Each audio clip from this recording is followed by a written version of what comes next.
আমি না হিট ধরি টাকি, বেশি না কখনো মাছ বাকি।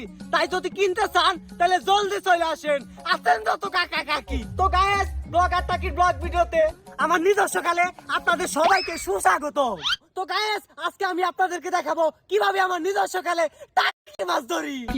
দাদা, আমি কলকাতা থেকে এসেছি, আমার একটা ইলিশ মাছ লাগবে।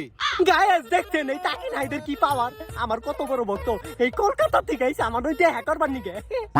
কিন্তু বড় ভাই আমার ওখানে তো ইলিশ মাছ নাই। সমস্যা নাই ছোট ভাই, খালি ইলিশ মাছ না থাকুক, আমার টাকি মাছ আছে না, ওই টাকি মাছ দিয়ে চালিয়ে দেবো। তুই বেশ কথা কইস না, চুপ করে খাড়ে থাক। আরে দাদা কি হলো, ইলিশ মাছ কি দেবেন না?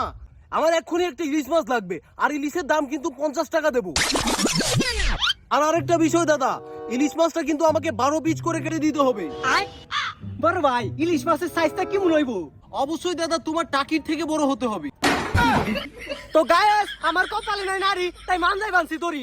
আহেন গায়েস, থাও পেশা বাদ দিয়া কলকাতার বাইর লিগা আগে ইলিশ মাছটা ধরি।